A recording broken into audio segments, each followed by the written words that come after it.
बिहार की शक्ति विविधता में एकता की मिसाल, हर दिल में बसी है एक सपना एक सवाल। लेट्स एम्पायर बिहार के साथ जुड़े हम, मिलकर आओ बदले बिहार को, सुनहरे आदर्श को लिखे नई विजय की कथा। नमस्कार, आप देख रहे हैं मेरा भारत मीडिया और मैं हूं रमाकांत सिंह। हर खबर आपके साथ, आपके हाथ। लेट्स इंस्पायर बिहार के बैनर तले आयोजित आईपीएस विकास वैभव समन्वयक बैठक और औरंगाबाद अध्याय ने बिहार के विभिन्न वर्गों से जुड़कर राज्य की प्रेरणा और समृद्धि की दिशा में एक महत्वपूर्ण कदम उठाया। खासकर बिहारियों की प्रतिष्ठा को पूरी संकल्प के साथ देश में मान सम्मान दिलाने का बेड़ा उठाया है। लगातार कार्यक्रम के द्वारा बिहार के विभिन्न जिलों में बिहारियों को जगाने का कार्य कर रहे हैं, उनमें ऊर्जा का समावेश कर रहे हैं, जिससे बिहार सकारात्मक और सक्रिय नागरिक मिलकर बिहार की सामाजिक और आर्थिक उन्नति के लिए विचार विमर्श करें। लेट्स इंस्पायर बिहार के समन्वयक बैठक का उद्देश्य सभी वर्गों को साथ लेकर सभी का सहयोग और समझ से मिलकर इसको आगे बढ़ाना है, ताकि बिहार को एक नई दिशा और ऊर्जा मिल सके, बिहारियों का सभी जगह सम्मान समान रूप से मिल सके। एकजुटता और सामूहिक प्रयासों के माध्यम से आईपीएस विकास वैभव जी की अटूट पहल से बिहारियों और बिहार को नई ऊंचाइयों पर पहुंचाने की दिशा में महत्वपूर्ण योगदान मिलेगा। इस दिशा में बिहार के लोगों को तब तक प्रयासरत करेंगे जब तक पूरी तरीके से इनके मान सम्मान में चार चांद न लग जाए, वे तब तक इस लोगों को जगाते रहेंगे। कार्यक्रम की अध्यक्षता नीरज कुमार ने किया, संचालन नरेंद्र पांडे जी शिक्षक ने किया। कार्यक्रम में आईपीएस विकास वैभव के अलावा राजेश रंजन, डॉक्टर शशि मिश्रा, नीरज कुमार, धनंजय कुमार, डॉक्टर सन्नी जी, नंदन कुमार शिक्षक आदि लेट्स इंस्पायर बिहार के सदस्यों ने भाग लिया। आइए मिलकर बिहार को प्रेरित करने की इस मुहिम में लेट्स इंस्पायर बिहार के बैनर तले यह कार्यक्रम आयोजित किया गया और निश्चित रूप से आईपीएस वैभव के अलावा आए हुए लोगों ने अपनी बातें रखी। खासतौर से आईपीएस विकास वैभव ने शिक्षक नंदन ठाकुर की सामाजिक सेवा और समर्पण को सलाम किया और बताया कि हम सबका मिशन लेट्स इंस्पायर बिहार में ऐसे योगदान से बल मिलता है और सभी को मिलकर आगे आना चाहिए। लेट्स इंस्पायर बिहार के मिशन में उज्जवल भविष्य और निर्माण के लिए संकल्पित अभियान लेट्स इंस्पायर बिहार से प्रेरित होकर अपना सेवा समर्पण देने के लिए सभी को शुभकामना पत्र और सर्टिफिकेट दिए। आइए जानते हैं क्या कुछ इस कार्यक्रम में आए हुए अतिथियों ने बताया। जिस जगह पर हैं, जहाँ हैं, एक परिवार से हम जुड़े हैं, हर कोई एक परिवार से जुड़े हैं, और अगर आप परिवार का एक बुद्धिजीवी व्यक्ति हैं तो आप वहाँ से प्रेरणा को शुरू करें। आप अपने परिवार के बच्चों को आप प्रेरित करें। श्रेष्ठ बिहार बन जाएगा। बिहार को अलग से थोड़ी भी कुछ गढ़ना है, जो जिस क्षेत्र में है वही अपना परफेक्शन साबित करे, उसी को वो 100% दे दे। ये बातें भागवत झाझा ने आज से हम समझते हैं कि तकरीबन 36 वर्ष पहले कही थी, लेकिन आज के संदर्भ में सर जिस कैंपेन को लेकर चल रहे हैं वो बेहद मौजूद है। हाँ, एक जरूर बदलाव आया है, उसके बाद से बिहार में और बना या बिगड़ा वो तो बहुत लंबे दिनों का विषय है।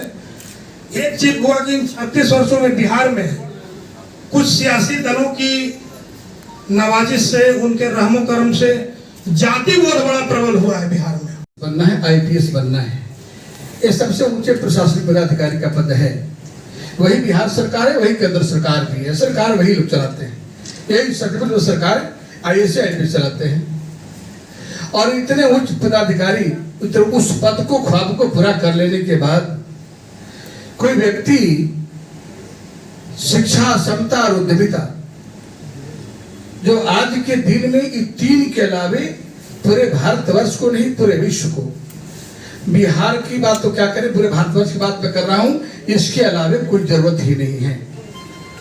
शिक्षा जहां है वहां क्षमता तो ऑटोमेटिक आ जाएगा। जिस क्षमता की झगड़ा समाप्त कर रहा है कि हमें बराबरी का अधिकार चाहिए, कुछ लोग स्वार्थ रूप नेता इस तरह से वैरभाव करके समाज में विग्रह पैदा करते हैं, द्वंद्व पैदा करते हैं। यह शिक्षा तो ही क्षमता पैदा करता है। पुनः मैं औरंगाबाद की धरती से सर को इस बात को विश्वास प्रकट कर रहा हूं कि आपका जो कैंपेन है, अभियान है, मानव समाज निर्माण के लिए, ये नए बिहार के निर्माण के लिए, नए राष्ट्र निर्माण के लिए, ये तो बहुत ऊंचा लक्ष्य है, बहुत बड़ी बात है। और इस बड़ी बात में तो धीरे धीरे आप आगे बढ़ेंगे, कारवां जुटता चलेगा। संसार का ही नियम है कि जो लोग विचरे हैं उनके साथ अकेला रहे हैं, आगे जाने के बाद लाखों लोग जुड़ जाते हैं कि उनको उद्देश्य सही है, वापस उस गौरवशाली मुकाम तक पहुंचा पाए। सर ने भी कहा और ये बताया कि उन्हें किसी ने बिहारी कहा था, तो मैं भी ये फेस कर चुकी हूँ। मैं कोलकाता से पढ़ी और वहाँ पे एक डिस्क्रिमिनेशन देखा जाता था कि मैं बिहारी हूँ, शब्द से ही करप्शन और हीन भावना मतलब इस तरह का दिखाया जाता था कि हम लोग बहुत ही लो कैटेगरी के प्राणी हैं। अब बिहार से बाहर कहीं भी चले जाइए, या तो दिल्ली चले जाइए, साउथ चले जाइए, सब जगह बिहारियों को इसी तरह से देखा जाता है। तो ये बहुत ही चोट लगता है, बहुत खराब लगता है कि इस तरह से हमारे साथ बिहेव किया जाता है। और हमें अपने वापस अपने बिहार को उस गौरवशाली मुकाम तक पहुंचाना है और इसके लिए कुछ बहुत विशेष करने की आवश्यकता नहीं है। जो जहाँ है बस वहीं पे अपने 100% योगदान दे। आप ईमानदारी से, संवेदनशीलता से लोगों के साथ मतलब एक बिहेवियर भी बहुत मैटर करता है। आप अपने आसपास के जो लोग हैं उनको इंस्पायर उससे भी कर सकते हैं। बिहारी शब्द गाली है और मैं इस चीज़ को बहुत भली भांति महसूस कर सकता हूँ क्योंकि मैं आईटी फील्ड से हूँ और आप लोग को पता ही होगा कि पूरे बिहार, झारखंड में और पूर्वांचल में कहीं पे भी आईटी का एक भी एमएनसी की कोई भी कंपनी नहीं है, जबकि जितने इवन अगर एक दो एनआईटीज को छोड़ दें और हाल फिलहाल में एक दो आईआईटीज खुली हैं तो कोई भी उच्च संस्थान नहीं है जहां, और जॉब का तो कोई आप कह सकते हैं जीरो यहाँ पे व्यवस्था है। तो जब मैं साउथ में था, चेन्नई में रहा हूँ, मैंगलोर में रहा हूँ, अभी मैं गुड़गांव में, और मैं भी जो भी होता है अपने क्षेत्रों में, सुदूरों के क्षेत्रों में जो भी अपने तरह सहयोग कर सकता हूँ करता हूँ।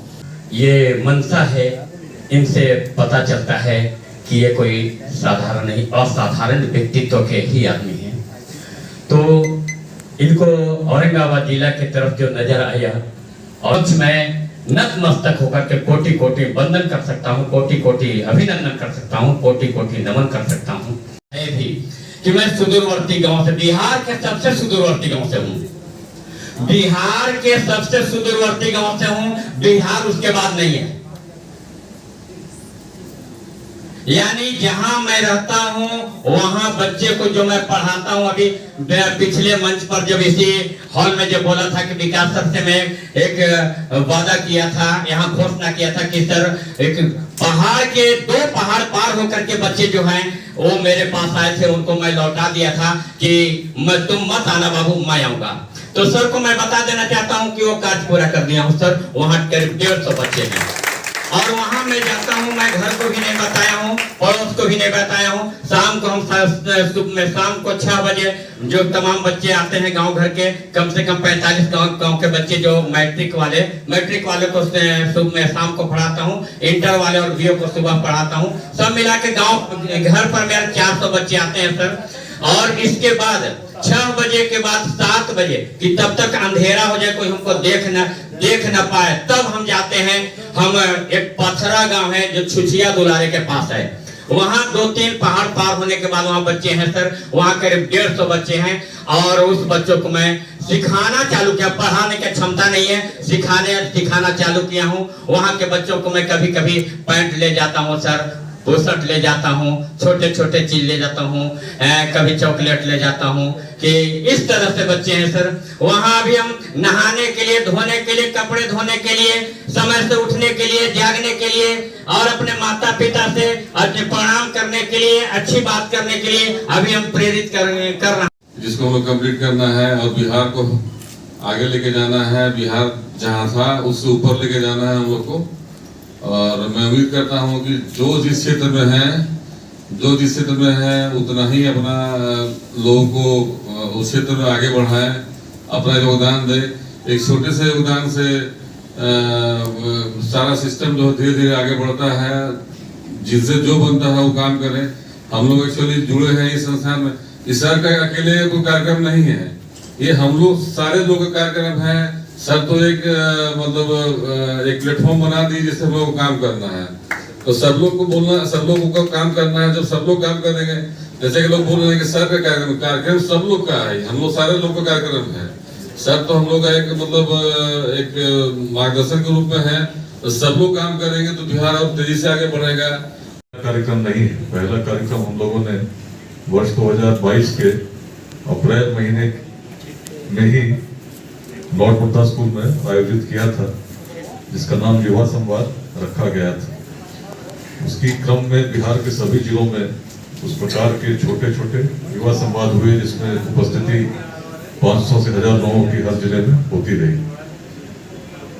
जब 1000 कार्यक्रम हो गए तब लगा कि ऐसे कार्यक्रम से कुछ और बड़ा करने की आवश्यकता है, ताकि ऐसा न लगे कि हम लोग केवल जिला मुख्यालय तक सीमित हैं या केवल जो शिक्षित लोग हैं उन्हीं तक पहुंचने का प्रयास कर रहे हैं।